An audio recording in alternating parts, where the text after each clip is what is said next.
গুম খুনের ৩ মামলায় ১৫ সেনা কর্মকর্তাকে ট্রাইব্যুনালে হাজির। গ্রেফতার দেখিয়ে কারাগারে প্রেরণ। পলাতক হাসিনা সহ বাকিদের হাজির হতে পত্রিকায় বিজ্ঞপ্তির নির্দেশ। আন্দোলনের শরিকদের আসন ছাড়বে বিএনপি। নির্বাচনী জোটে এনসিপির বিষয়েও ইতিবাচক জানালেন মির্জা ফখরুল। স্বৈরাচার বিরোধীদের নিয়ে জাতীয় সরকার গঠনের ইঙ্গিত।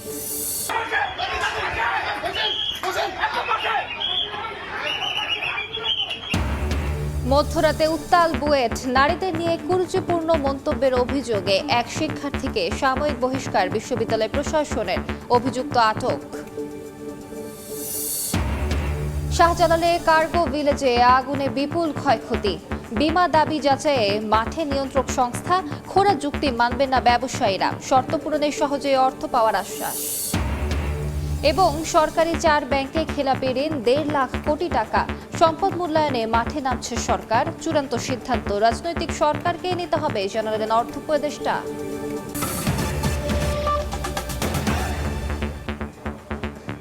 সময় সংবাদের সঙ্গে আছি আমি আলিশা ইসলাম। গুম খুনের ৩ মামলায় সাবেক বর্তমান ১৫ সেনা কর্মকর্তাকে কারাগারে পাঠানোর নির্দেশ দিয়েছেন আন্তর্জাতিক অপরাধ ট্রাইব্যুনাল। সকাল ৭টার দিকে বাংলাদেশ জেলের শীতাতপ নিয়ন্ত্রিত একটি প্রিজন ভ্যানে করে তাদের ট্রাইব্যুনালে হাজির করা হয়। ৮টার দিকে শুনানি শেষে তাদের গ্রেফতার দেখিয়ে কারাগারে পাঠানোর নির্দেশ দেন ট্রাইব্যুনাল। এছাড়া শেখ হাসিনা, আসাদুজ্জামান খান কামাল সহ পলাতক ১৭ আসামিকে হাজির হতে ৭ দিনের মধ্যে পত্রিকায় বিজ্ঞপ্তি দেওয়ার নির্দেশ দেওয়া হয়েছে। এদিন জামিন চেয়ে এবং ভার্চুয়ালি আদালতে হাজিরার নির্দেশনা চেয়ে ২টি আবেদন করেন ১৫ সামরিক কর্মকর্তার আইনজীবী, যার শুনানি হবে পরবর্তী ধার্য তারিখে। চিফ প্রসিকিউটর তাজুল ইসলাম বলেন, আসামিদের হাজির করার বিষয়ে সেনাবাহিনী সহযোগিতা করেছেন, তাই সেনাবাহিনীর বিরুদ্ধে অপপ্রচার বন্ধের আহ্বান জানান তিনি। আসামিদের গ্রেফতার সহ আদালতের প্রক্রিয়ায় সহায়তা করায় সংশ্লিষ্ট সবার প্রতি কৃতজ্ঞতা প্রকাশ করেন চিফ প্রসিকিউটর। আসামিপক্ষের আইনজীবীর দাবি, গ্রেফতার নয়, আত্মসমর্পণ করেছেন সেনা কর্মকর্তারা। আসামিরা নির্দোষ বলেও দাবি তার। পরে ট্রাইব্যুনাল থেকে আসামিদের সেনানিবাসের সাব জেলে নেওয়া হয়। সমস্ত বিতর্ক অবসান ঘটিয়ে তারা আইনের নিকট আত্মসমর্পণ করছে, এই ক্রেডিট তারা পাবে। এখানে অনেকে আছে, আপনারা ভবিষ্যতে জানবেন, যারা কোনোদিন কোনো অপরাধের সাথে জড়িত ছিল না, তারা কাউকে পিক আপও করে নাই এবং তাদের রিলিজ করার কোনো ক্ষমতা ছিল না। তাদেরকে কাস্টডিতে প্রেরণের নির্দেশ দেওয়া হয়েছে। কাস্টডিতে প্রেরণ মানে হচ্ছে কারা কর্তৃপক্ষের অধীনে তারা চলে যাবে। কারা কর্তৃপক্ষ তাদেরকে কোন কারাগারে রাখবেন সেটা তারাই নির্ধারণ। আইন শৃঙ্খলা রক্ষাকারী বাহিনী গ্রেপ্তার করে আজকে আদালতে উপস্থিত করেছে। কোনো আবেদনই আজকে দাখিল হয়নি। তারা মৌখিকভাবে আসামিদের সাথে কথা বলার বা প্রিভিলেজড কমিউনিকেশনের জন্য আবেদন করেছিলেন। আদালত সেটা মঞ্জুর করেছেন। রাষ্ট্রের বাহিনীগুলো আমাদের এই বিচার প্রক্রিয়াকে সমর্থন করা, তাকে স্মুথলি পরিচালনার ব্যাপারে যেটা করেছেন, এটা প্রসিকিউশনের পক্ষ থেকে আমরা সবাইকে, যারা এই প্রক্রিয়াকে সাহায্য করছেন, তাদের সবার প্রতি আমাদের কৃতজ্ঞতা জানাচ্ছি। আন্তর্জাতিক অপরাধ ট্রাইব্যুনালে আছেন সহকর্মী আফজাল হোসেন, সরাসরি যাচ্ছি তার কাছে। দর্শক দেখতে পাচ্ছেন যে 15 জন সাবেক বর্তমান সেনা কর্মকর্তাকে ট্রাইব্যুনালের হাজতখানা থেকে প্রিজন ভ্যানে ওঠানো হচ্ছে, সেই দৃশ্যই আপনারা এখন দেখতে পাচ্ছেন। আমরা যতটুকু জানতে পেরেছি যে এই 2টি গুমের মামলায় যাদের বিরুদ্ধে গ্রেফতারি পরোয়ানা ছিল, যাদেরকে আজকে গ্রেফতার দেখিয়ে কারাগারে নেওয়া হচ্ছে। এবং আমরা যতটুকু জানতে পেরেছি যে এই 15 জন সাবেক বর্তমান সেনা কর্মকর্তাকে সেনানিবাসে যে একটি ভবনকে সাময়িকভাবে কারাগার ঘোষণা করা হয়েছে সেইখানেই নিয়ে যাওয়া হবে।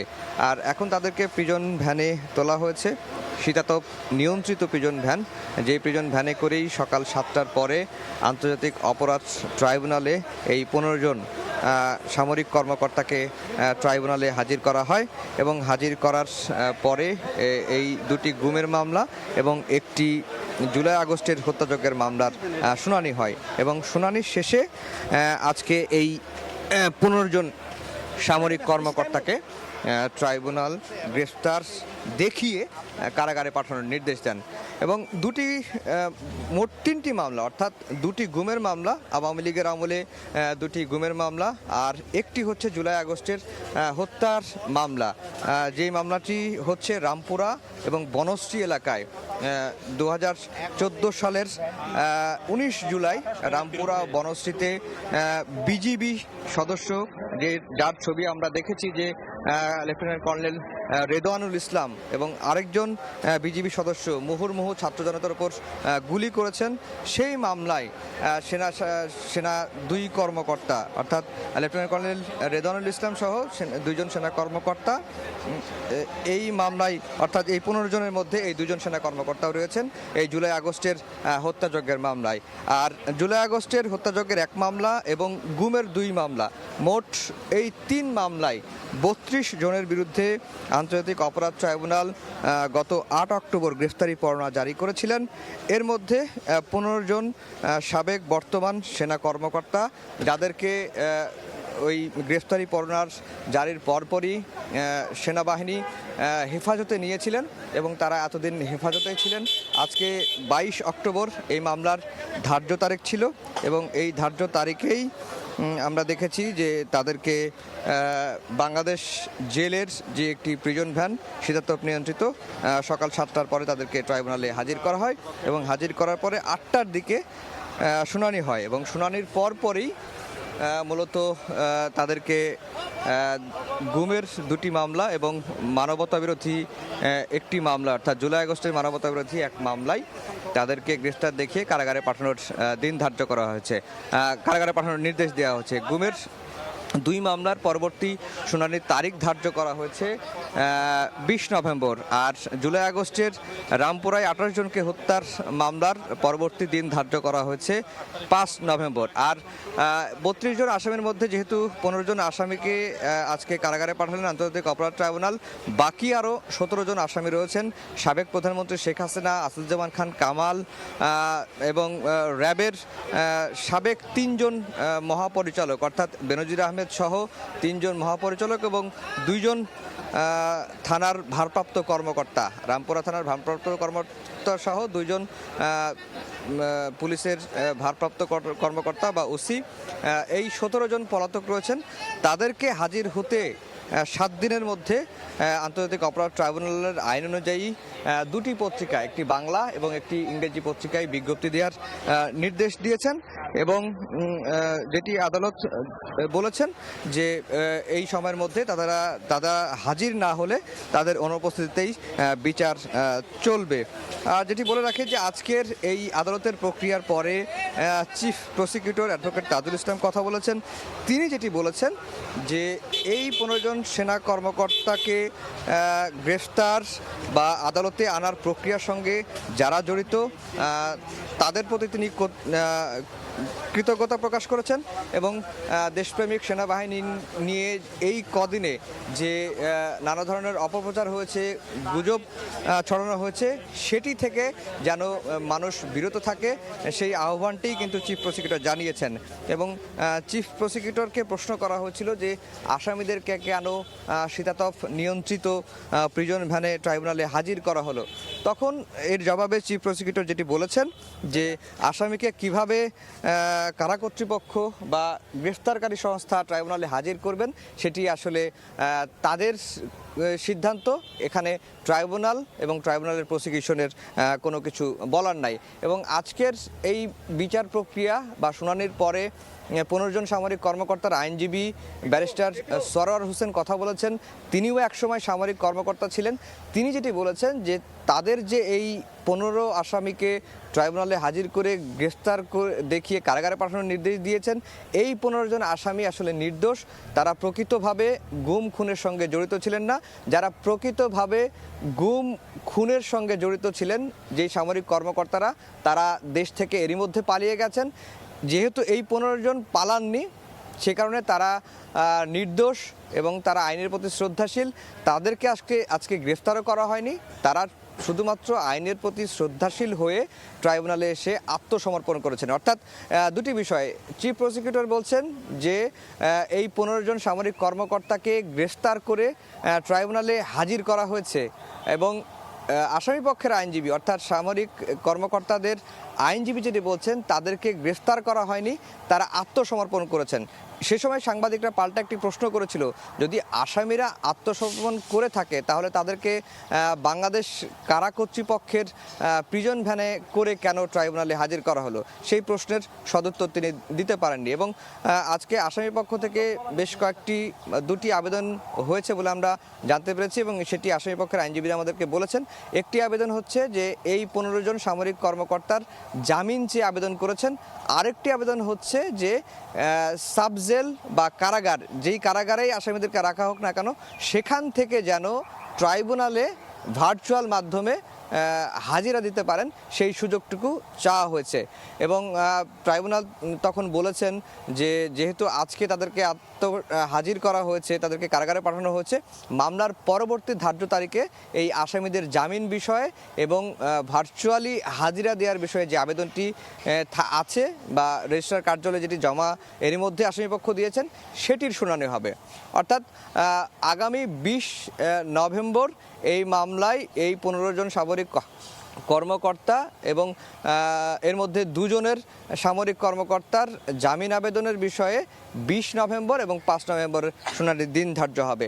এবং আজকের বিচার বিভাগের ইতিহাসে একটি মাইল ফলক এমনটি মনে করছেন চিফ প্রসিকিউটর। এবং বাংলাদেশে যে বিচারের শাসন প্রতিষ্ঠিত হয়েছে, বাংলাদেশের যে গুমের মামলায় এই প্রথম কোনো সার্ভিং বর্তমান এবং সাবেক সেনা কর্মকর্তার বিচার প্রক্রিয়া শুরু হতে যাচ্ছে, সেটাকেই তিনি নজিরবিহীন বলছেন। তো এই ছিল আন্তর্জাতিক অপরাধ ট্রাইব্যুনাল থেকে আমার কাছে সবশেষ খবর। সরাসরি যুক্ত ছিলাম আন্তর্জাতিক অপরাধ ট্রাইব্যুনালে। পটুয়াখালীর জুলাই শহীদ কন্যা লামিয়াকে সংঘবদ্ধ ধর্ষণ ও আত্মহত্যা মামলার রায় আজ। এই মুহূর্তে জেলা ও দায়রা জজ আদালতে আছেন সহকর্মী শিকদার জাবির হোসেন। সরাসরি যাচ্ছি সেখানে। পটুয়াখালীর আলোচিত যে গণধর্ষণ মামলা, যেটি হলো জুলাই শহীদ কন্যা জসিমউদ্দিনের কন্যা লামিয়া গণধর্ষণ এবং পরবর্তীতে তিনি আত্মহত্যা করেছিলেন মানসিক চাপের কারণে, সেই মামলার আজকে রায় এর দিন ধার্য করেছে পটুয়াখালী নারী শিশু নির্যাতন দমন ট্রাইব্যুনালের বিচারক। আজকে আমরা দেখতে পাচ্ছি যে কিছুক্ষণ পরেই কিন্তু এই মামলার রায় শুরু হবে। গত রোববার শেষ হয়েছে যুক্তিতর্ক শেষেই কিন্তু আজকের দিন ধার্য করা হয়েছে। আসলে আমরা জানি যে গত 18 মার্চ জুলাই শহীদ জসিমউদ্দিনের কন্যা তার কবর জিয়ারত শেষে বাড়ি ফিরছিলেন। বাড়ি ফেরার পথে সংঘবদ্ধ ধর্ষণের শিকার হন। পরবর্তীতে তিনি 19 মার্চ নিজেই দুমকি থানায় গিয়ে বাদী হয়ে একটি মামলা দায়ের করেন। এই মামলায় চার্জশিট দেওয়া হয়েছে। 3 জন আসামি রয়েছে। 3 জন আসামি কিন্তু শিশু হিসেবে সাব্যস্ত হয়েছে। আজকে সেই মামলারই কিন্তু রায় ঘোষণা করা হবে। আমরা এখানে এই মামলা সম্পর্কে আরেকটু কথা যুক্ত করতে চাই পটুয়াখালী নারী শিশু নির্যাতন দমন ট্রাইব্যুনালের পাবলিক প্রসিকিউটর আব্দুল্লাহ নোমান, ওনার সঙ্গে। আসলে আজকের যে মামলা, এই মামলায় আপনার রাষ্ট্রপক্ষ থেকে কি প্রত্যাশা করছেন? আমরা রাষ্ট্রপক্ষ থেকে সন্দেহিতভাবে আমরা মামলাটা প্রমাণ করতে সক্ষম হয়েছি এবং আপনি ইতিপূর্বে জেনেছেন যে আমরা রাষ্ট্রপক্ষ থেকে চার্জ হিয়ারিংয়ের পর 16 জন সাক্ষী, গুরুত্বপূর্ণ সাক্ষী এই মামলা বিজ্ঞ আদালতে উপস্থাপন করছি এবং উপস্থাপন শেষে আমরা যুক্তিতর্কতে আমরা বিজ্ঞ ট্রাইব্যুনালকে সন্তুষ্ট করার চেষ্টা করছি এবং মামলা প্রমাণে সক্ষম হয়েছি। আমরা শুনছিলাম আজকের এই মামলার যিনি রাষ্ট্রপক্ষের আইনজীবী, তার সঙ্গে কথা বলছিলাম। তিনি বলেছেন যে তারা এই মামলা প্রমাণ করতে সক্ষম হয়েছে এবং তারা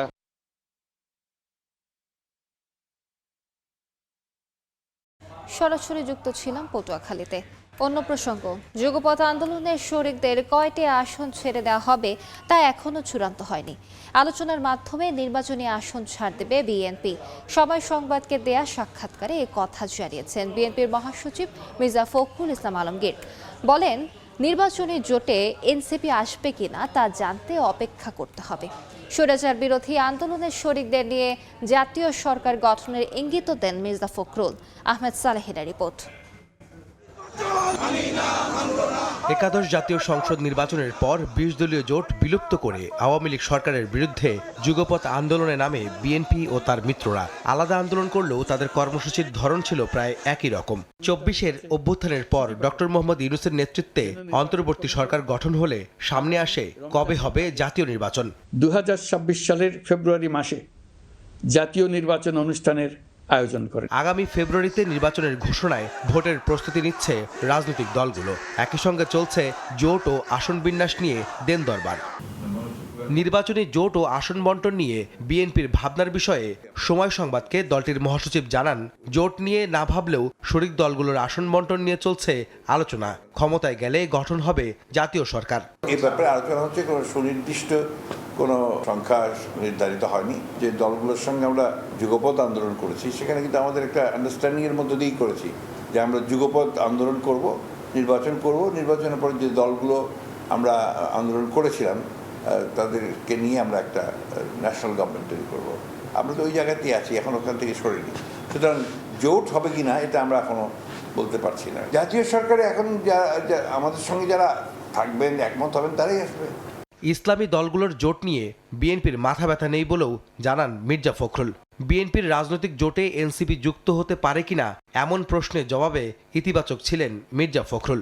অসম্ভব নয়, এগুলো তো ডিপেন্ড করে লাস্ট মোমেন্ট, একটা আপনার পর্যন্ত অপেক্ষা করতে হয়।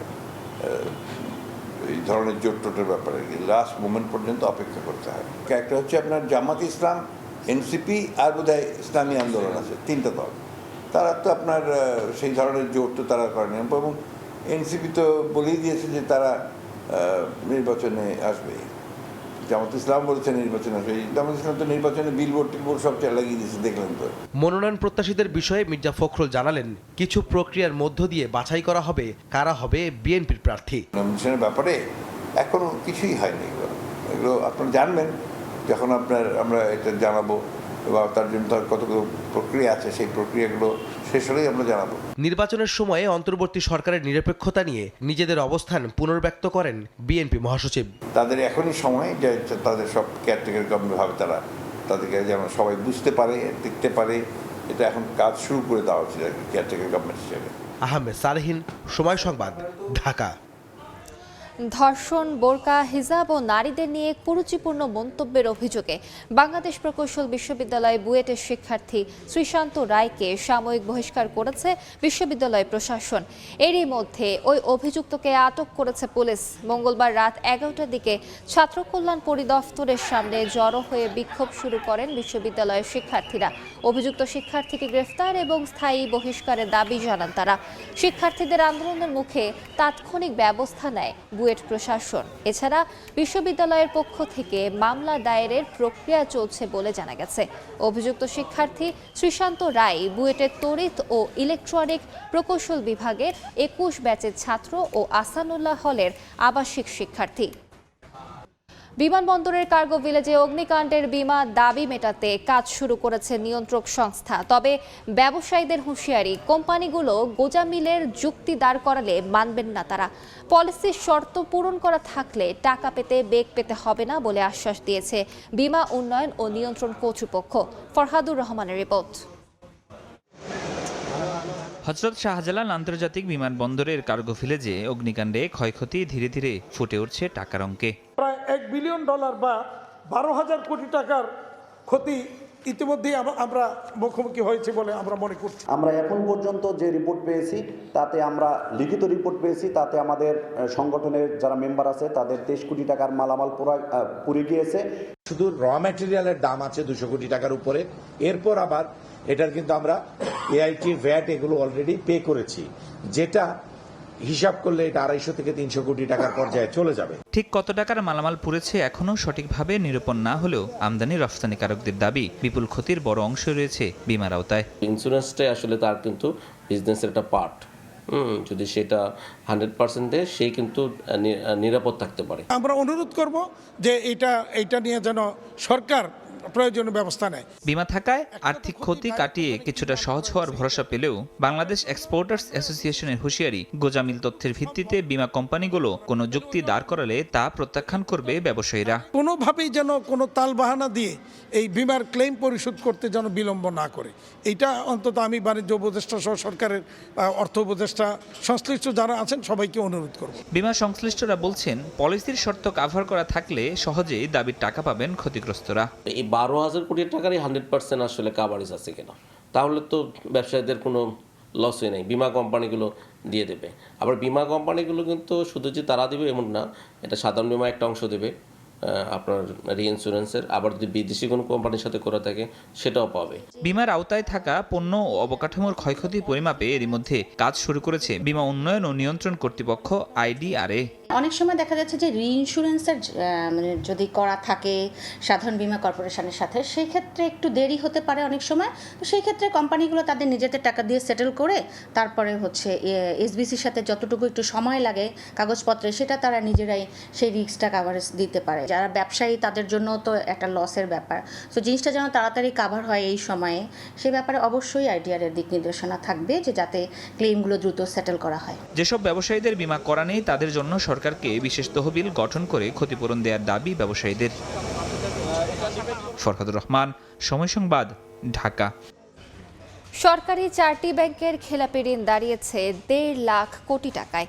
ফলে বেসরকারি খাতের মতো সরকারি ব্যাংকেরও সম্পদ মূল্যায়ন করার পরিকল্পনা নিচ্ছে সরকার। এতে কারিগরি সহায়তা দেবে বিশ্বব্যাংক। ওয়াশিংটন ডিসিতে এমনটাই জানিয়েছেন অর্থ উপদেষ্টা। তবে ব্যাংকগুলোর বিষয়ে চূড়ান্ত সিদ্ধান্ত রাজনৈতিক সরকারকে নিতে হবে বলে জানান তিনি। যুক্তরাষ্ট্র থেকে কাজল আব্দুল্লাহ রিপোর্ট। বিগত কয়েক দশকে সরকারি, বেসরকারি ও বিদেশি মিলিয়ে 61টি তফসিলি ব্যাংকে প্রায় 20 লাখ কোটি টাকা আমানত থাকলেও এর 4 ভাগের 1 ভাগ নানাভাবে লুটপাটে বেহাত হয়েছে ব্যাংক থেকেই। এমন প্রেক্ষাপটে দুর্বল হয়ে পড়া 5টি বেসরকারি ব্যাংক একীভূত করার প্রক্রিয়া শুরু করেছে সরকার। আরো কয়েকটি চলছে অডিট কার্যক্রম। এই অনিয়মের প্রতিযোগিতায় পিছিয়ে নেই সরকারি শীর্ষ ব্যাংকগুলো। গত ডিসেম্বরে রাষ্ট্রের 4 ব্যাংকের খেলাপি ঋণ ছিল 1,33,025 কোটি টাকা। জুনে তা দাঁড়িয়েছে 1,46,362 কোটি টাকায়। 6 মাসের ব্যবধানে এসব ব্যাংকে খেলাপি ঋণ বেড়েছে 13,337 কোটি টাকা। এর মধ্যে সোনালী ব্যাংকে খেলাপি ঋণ 19,818 কোটি টাকা, জনতা ব্যাংকে 72,107 কোটি টাকা ছাড়িয়ে গেছে। এবার রাষ্ট্রীয় সোনালী, জনতা, অগ্রণী ও রূপালী এই 4টি ব্যাংকের সম্পদ মূল্যায়ন করতে চায় অন্তর্বর্তী সরকার। এতে কারিগরি সহায়তা দেবে বিশ্বব্যাংক। প্রাথমিকভাবে সরকারি 4টি ব্যাংকের সম্পদের অবস্থা পর্যালোচনা করলেও এসবের মধ্যে কোনো ব্যাংক একীভূত বা বেসরকারি খাতে ছেড়ে দেওয়া হবে কিনা এমন প্রশ্নে উপদেষ্টা জানান, অন্তর্বর্তী সরকারের মেয়াদে সব সম্ভব নয়। সরকারি ব্যাংকের আমরা অ্যাসেট কোয়ালিটি রিভিউ করব, এটা অবশ্য IMF-কে বলেছি, এবং ওয়ার্ল্ড ব্যাংকও বলছে ওরা কারিগরি সহায়তা দেবে, কারণ ওই প্রফেশনাল অডিট ফার্মকে দিয়ে করা যায়, EY, KPMG, ওদের প্রাইস ওয়াটার, এবং ওরা এক্সপেন্সিভ ব্যাংক, ওরা কারণ ওদের ব্যালেন্স শিট অনেক বড়, তো সেই হিসাবে ওরা করবে। অ্যাসেট কোয়ালিটি রিভিউটা করতে পারবো, এটা কয়েক মাস লাগবে, এটা করে ফেলবো। কিন্তু এটাকে একবার হাত দিয়ে এটা নতুন করে একেবারে মার্জ বা ইসে করা হয়তো একটু ডিফিকাল্ট হবে। অনিয়মে দিশেহারা বেসিক ও পদ্মা ব্যাংক নিয়ে আপাতত কোনো সিদ্ধান্ত নেই অন্তর্বর্তী সরকারের। কাজল আব্দুল্লাহ, সময় সংবাদ, ওয়াশিংটন ডিসি, যুক্তরাষ্ট্র। মিয়ানমারে রোহিঙ্গা প্রত্যাবাসন নিয়ে জাতিসংঘে উচ্চ পর্যায়ে সামিটের কারণে ফের আলোচনায় বাংলাদেশ। অন্যদিকে দেশটির গৃহযুদ্ধের কারণে নিরাপত্তা শঙ্কা, প্রাণহানি আর নানা গুজবে আতঙ্কিত বাংলাদেশের সীমান্তের গ্রামগুলো। আন্তর্জাতিক সম্পর্ক বিশ্লেষকদের মতে রোহিঙ্গা প্রত্যাবাসন এখন কেবল মানবিক সমস্যা নয়, দেশের জাতীয় নিরাপত্তার প্রশ্ন। এমন বাস্তবতায় মিয়ানমারের সঙ্গে কূটনীতি কেমন হতে পারে, বিস্তারিত থাকছে শাতিলা শারমিনের প্রতিবেদনে। মিয়ানমারের রাখাইন রাজ্যে সরকারি বাহিনী এবং বিদ্রোহী সংগঠন আরাকান আর্মির যুদ্ধের ধাক্কা প্রতিনিয়ত এসে লাগছে বাংলাদেশ সীমান্তে। গোলাগুলি, হেলিকপ্টার থেকে বোমাবর্ষণ, সীমান্তে পোতা মাইন, প্রাণহানি আর অনুপ্রবেশ সব মিলিয়ে টান টান উত্তেজনা নাফ নদীর দুই পারে। গৃহযুদ্ধের প্রভাবে মিয়ানমার থেকে সামরিক বেসামরিক মানুষ পালিয়ে ঢুকছে বাংলাদেশে। 13 লাখের বেশি রোহিঙ্গা জনগোষ্ঠীর বোঝার মধ্যেই গত 18 মাসে আরও 1.5 লাখ রোহিঙ্গা অনুপ্রবেশ করেছে। সীমান্তের গ্রামগুলোতে আছে নানা গুজব আর আতঙ্ক। সশস্ত্র গোষ্ঠীর গতিবিধি নিয়েও উদ্বিগ্ন প্রশাসন। কোনটা কখন গুরুত্ব পায়? বিশ্লেষকদের মতে এমন পরিস্থিতিতে শুধু সীমান্তে নিরাপত্তা ব্যবস্থা জোরদার নয়, স্থানীয়দের সঙ্গে সরকারের আস্থার সম্পর্কও বাড়াতে হবে। নিশ্চিতভাবে ওখানে আমাদেরকে শক্তি বৃদ্ধি করতে হবে, যাতে ইচ্ছে করলেই কেউ আমাদের সীমান্ত পার হয়ে চলে আসতে না পারে। পাহাড়ি বাঙালিদের মধ্যে ভ্রাতৃত্ববোধ আরও শক্তিশালী হয়, তাহলে সীমান্তে যারা দায়িত্বপ্রাপ্ত বাহিনী তাদের নিয়ন্ত্রণ করা সহজতর হবে। তাদের মতে মিয়ানমার সরকার বা আরাকান আর্মির সঙ্গে শুধু নয়, দেশটির জনগণের সঙ্গেও সম্পর্ক উন্নয়নে কূটনীতির একমাত্রিক ধারণা থেকে বেরিয়ে এসে ব্যবসায়ী, শিক্ষাবিদ, সামরিক কর্মকর্তা এবং গণমাধ্যমকেও সম্পৃক্ত করে এগোতে হবে বহুমাত্রিক কূটনীতির দিকে। প্রতি বছর তাদের বিভিন্ন ফেলোশিপ দিয়ে বাংলাদেশে এনে এক ধরনের জনমত তৈরি করা, তাদের মধ্যে যারা ফেরত যখন যাবে তখন তার একটা পজিটিভ রেজাল্ট দিবে, সেটা আমরা করতেই পারিনি। ট্র্যাক 1 যদি আরাকান আর্মির সাথে যদি সম্পর্ক রাখে, স্বাভাবিকভাবে রিয়্যাক্ট করবে তৎমতো, যেটা হয়েছে। কিন্তু এটা যদি ট্র্যাক 2, ট্র্যাক 3, 4-এ থাকতো তাহলে বলতেই পারতো রাষ্ট্র না, আমরা তো না, এটা ট্র্যাক 2 আলোচনা হচ্ছে। যেই ইকোনমিক ইনসেন্টিভে আরাকান আর্মি বা তৎমতো তারাও মনে করবে আচ্ছা এটা তো আমারও লাভ আছে। প্রতিবেশী রাষ্ট্রগুলোর স্বার্থ সংশ্লিষ্ট সহযোগিতার পাশাপাশি আন্তর্জাতিক পরিমণ্ডলেও রোহিঙ্গা সমস্যাকে আলোচনায় রাখতে হবে ঢাকাকে। অস্ত্রশস্ত্র ইত্যাদি শক্তি আরও বড় হলো যে ওখানে স্থানীয় জনগণের সাথে আমাদের সখ্যতা বৃদ্ধি করা। সামিটটা হবে তখন যখন সইটা বাকি থাকবে। কিন্তু আমি প্রথমেই যদি সামিটটা করে ফেলি তাহলে বোঝা যাচ্ছে যে প্রসেসটা আমি মানতে রাজি হচ্ছে না। বিদ্যমান সংঘাতময় মিয়ানমারের সঙ্গে পরিকল্পিত কূটনীতিই পারে রোহিঙ্গা প্রত্যাবর্ষণের পথ মসৃণ করতে, এমনটি মনে করছেন আন্তর্জাতিক সম্পর্ক বিশ্লেষকরা। শাতিলা শারমিন, সময় সংবাদ, ঢাকা। যে আর্মির বলে যে আর্মির খারাপ, এটা ভুল করছে। এটা কিছু কতিপয় কি বলবো corrupted killers, they are the ones who are the victims to perpetrators. আর আমি এটাই লাস্টে বলবো, আরও অনেক পারপিট্রেটার্স ফ্রি আছেন আমাদের কেসের সবার সাথে, ওদেরকে যেন এনে একইভাবে এবং প্রিজন ভ্যানে এনে এসি রুমে এনে অফিসার্স মেসের খাওয়া খাওয়ায় না খাওয়ায় আমাদের যেভাবে রাখা হয়েছিল ওদেরকে যেন ঠিক একইভাবে রাখা হয়, তার চেয়েও কঠিনভাবে রাখা হয়। Because they have committed crimes against humanity, মানবতা বিরোধী অপরাধ। এইটা একটা UN grave crime against humanity একটা ক্লজই আছে। আমি আর দুর্ভাগ্য করবো না, আমি আজমিকে বলবো আমার ছোট ভাই এসে কিছু বলতে। ধন্যবাদ। আসসালামু আলাইকুম। ছোট ভাই না, বন্ধু। বন্ধু।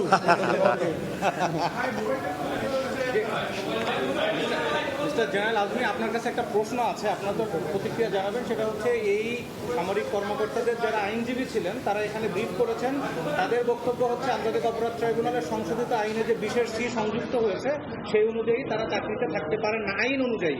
কিন্তু তিনি বলেছেন যে এটি তাদের বেলায় অ্যাপ্লিকেবল না, অপরাধ যখন হয়েছিল ওই সময়ের আইন অনুযায়ী তাদের চাকরি। আমার কথা শেষ করে নি, তারপরে বলেন। আমাদের একটা রেট্রোস্পেক্টিভ এফেক্ট। আচ্ছা, প্রথমে হলো আমি সংশোধন করছি, Maruf is my very old friend, not, আমি ছোট ভাই না। আউযুবিল্লাহি মিনাশ শাইতানির রাজিম, বিসমিল্লাহির রহমানির রহিম, আলহামদুলিল্লাহি রাব্বিল আলামিন, আসসালাতু ওয়াসসালামু আলা রাসূলিল কারীম। আপনাদের সবাইকে আসসালামু আলাইকুম জানাচ্ছি। আমি প্রথমেই মহান আল্লাহর কাছে শুকরিয়া আদায় করছি যে আমি একজন ভিকটিম হিসাবে যারা জুলুম করেছে তাদেরকে আজকে আদালতের, তাদের সবাইকে না হলো তাদের একাংশকে আদালতে হাজির হয়েছে এবং তাদেরকে কারাগারে প্রেরণ করা হয়েছে। আমি ধন্যবাদ জানাচ্ছি মাননীয় প্রধান উপদেষ্টা, আইসিটি টিম, বিশেষ করে অ্যাডভোকেট তাজুল, ওনারা দিনরাত কাজ করেছেন, তাদেরকে আমি ট্রাইব্যুনালকে ধন্যবাদ জানাচ্ছি এবং আপনাদের সবাইকে ধন্যবাদ জানাচ্ছি। আমি দুটা কথা বলতে চাই। প্রথম কথা হলো যে আমি এই মামলা প্রতিহিংসার জন্য করিনি, আমি প্রতিহিংসা পরায়ণ নয়, আমি জিজ্ঞাসা পরায়ণ নয়, আমার কোনো হিংসা নেই। আমার এটা নিয়ে সেনা কর্তৃপক্ষের, ঊর্ধ্বতন কর্তৃপক্ষের একাধিকবার অনেক মিটিং হয়েছে এটা নিয়ে। আমি মামলা করব কি করব না, আমি ডিসেম্বরে করেছি, আপনারা হয়তো জানেন না। জানুয়ারিতে কিন্তু এই 5 জন ডিজির বিরুদ্ধে ওয়ারেন্ট বের হয়েছিল এবং তাদেরকে তখন গ্রেফতারের চেষ্টা করা হয়েছে, তারা তখন থেকে পলাতক। এই ওয়ারেন্ট কিন্তু প্রথম ওয়ারেন্ট নয়, এটা তাদের বিরুদ্ধে দ্বিতীয় ওয়ারেন্ট। আমি মামলা করেছি শেষ পর্যন্ত এই কথা চিন্তা করে যে আমি দেশবাসীকে একটা মেসেজ দিতে চাই, যারা ভবিষ্যতে রাষ্ট্রপ্রধান, সরকার প্রধান হবে এবং বিভিন্ন বাহিনীর প্রধান হবে, তাদের কাছে আমি মেসেজ দিতে চাই যে অন্যায় করে, জুলুম করে, মানুষের অধিকার লঙ্ঘন করে কেউ পার পেতে পারে না। সকল অপরাধীকে বিচার পেতে হবে। বাট আমি এই জিনিসটা দৃঢ়ভাবে বলতে চাই, তাদের উপর কোনো জুলুম হোক, অবিচার হোক, এটা আমি চাই না। আমি চাই তারা সুবিচার পাক, তারা যা বক্তব্য বলার সেটা বলার সুযোগ পাক এবং মাননীয় আদালত তাদের সমস্ত বক্তব্য শুনে যেন তাদের সুবিচার করেন, সেটাই আমি চাইবো। আমি চাই না তাদের কোনো অবিচার হোক।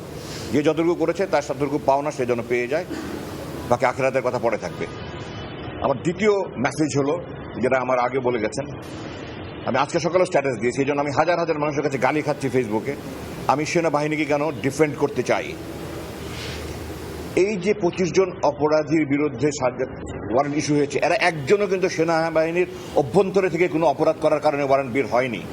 তারা সেনাবাহিনীর বাইরে এসে, সেনাপ্রধানের নিয়ন্ত্রণের বাইরে এসে তারা এগুলি করেছে। এবং এই সংখ্যাটা কিন্তু সেনাবাহিনীর 1000 ভাগের 1 ভাগও নয়। একটা প্রতিষ্ঠানে 999 জন ভালো আর একজন খারাপ, তার জন্য পুরো বাহিনীকে বদনাম রটানো, কুৎসা রটানো কিন্তু কোনো দেশপ্রেমিকের কাজ নয়। আপনাদের মনে রাখতে হবে যে, আপনাদের মাধ্যমে দেশবাসীকে জানাতে চাই, এই সেনাবাহিনী জাতির সাথে সবসময় ছিল, জাতির পাশে ছিল। 5ই আগস্ট বিপ্লব কতটা কী হতো যদি সেনাবাহিনীর পাশে না থাকতো, ভয়াবহ চিন্তা করা যায় না। সেনাবাহিনী দেশের স্বাধীনতা, সার্বভৌমত্ব, অখণ্ডতা, সংহতি, ঐক্যের প্রতীক। এটাকে বিতর্কিত করা মানে আমরা আমাদের নিজেকে ক্ষতি করছি। ভারত ট্রাইব্যুনালে কথা বলছেন গুমের শিকার ব্যক্তিদের পরিবারের সদস্যরা। আমরা সরাসরি যুক্ত ছিলাম সেখানে। দেশের বাইরের খবর, মার্কিন প্রেসিডেন্ট ডোনাল্ড ট্রাম্প ও রাশিয়ার প্রেসিডেন্ট ভ্লাদিমির পুতিনের আসন্ন বুদাপেস্ট বৈঠক অনির্দিষ্টকালের জন্য স্থগিত করা হয়েছে। পুতিনের সঙ্গে বৈঠক করে সময় অপচয় করতে চান না ট্রাম্প। এছাড়া হোয়াইট হাউস জানিয়েছে আপাতত এই বৈঠকের কোনো প্রয়োজন নেই। এরই মধ্যে ইউক্রেনের চেরনিহিভ অঞ্চলে রুশ হামলায় নিহত হয়েছেন অন্তত 4 জন। জবাবে ইউক্রেনীয় ড্রোন হামলায় গেল সপ্তাহে 20 জন বেসামরিক নাগরিক নিহত হয়েছেন বলে দাবি করেছে রুশ পররাষ্ট্র মন্ত্রণালয়। আগারগাঁওয়ে নির্বাচন ভবনে উপজেলা নির্বাহী কর্মকর্তাদের প্রশিক্ষণের উদ্বোধনী অনুষ্ঠানে কথা বলছেন CCAMM নাসির উদ্দিন। সরাসরি যাচ্ছি সেখানে। সেটা যাতে না হয় এটা আপনাদেরকে এনশিওর করতে হবে। আমাদের ব্রিগেডিয়ার সাহেব একটা কথা বলেছেন যে we will not bend to any pressure. সেটা আমি এই মেসেজটা আপনাদের কাছে ডিসেমিনেট করতে চাই। আপনারাও কোনো প্রেশারের কাছে নতি স্বীকার করবেন না, কোনো চাপের কাছে নতি স্বীকার করবেন না, এবং সম্পূর্ণভাবে নিজের সিদ্ধান্তে, আইন অনুযায়ী সিদ্ধান্তে অটল থাকবেন। আমাদের পক্ষ থেকে আমরা সার্বিক সহযোগিতা দেব, এবং নির্বাচন কমিশনও কিন্তু কারো কোনো অন্যায় চাপের কাছে নতি স্বীকার করবে না। কারণ আমরা আপনাদেরকে অন্যায় কোনো আদেশ দিব না, অন্যায় কোনো হুকুম দিব না। এইটা আপনারা ধরে রাখতে পারেন যে আইন প্রচলিত আছে রিলেভেন্ট টু দ্য ইলেকশন, সেই আইন অনুযায়ী আমাদের নির্দেশনা যাবে বা আপনারা সেটা সেইভাবে পালন করবেন। যাই হোক, আমি আর সময় নিই না, অনেক আলোচনা হয়েছে। আপনাদের ক্লাসে আপনারা যাবেন। আমরা যারা চাকরি করি, দি হোল ক্যারিয়ার, আমি ধরুন 30 বছরের বেশি সরকারি চাকরি করেছি, প্রাইভেটগুলো বাদ দিলাম, আগেরগুলো বাদ দিলাম, 30 বছর চাকরি করেছি। The whole career is a kind of, এই ট্রেনিংটা কিন্তু একদম পুরা ক্যারিয়ার ব্যাপী চলে। মানুষের শিখার কিন্তু শেষ নাই, নিজেকে আবার সর্বজ্ঞানী ভেবে ট্রেনিংটাকে সিরিয়াসলি নিলাম না, এটা যাতে না হয়। কারণ আপনাকে মনে রাখতে হবে এই ট্রেনিংটা এখানে যা শিখবেন, ইউ হ্যাভ টু পাস। আগারগাঁওয়ের নির্বাচন ভবনে উপজেলা নির্বাহী কর্মকর্তাদের প্রশিক্ষণের উদ্বোধনী অনুষ্ঠানে কথা বলছিলেন CCAMM নাসির উদ্দিন। আমরা সরাসরি যুক্ত ছিলাম সেখানে। বক্তব্যের বাকি অংশ দেখতে ভিজিট করুন সময় টিভির ফেসবুক পেজে। এই ছিল সময় সংবাদে। এ সময় বাণিজ্যের সঙ্গে থাকবেন রাইসা জান্নাত।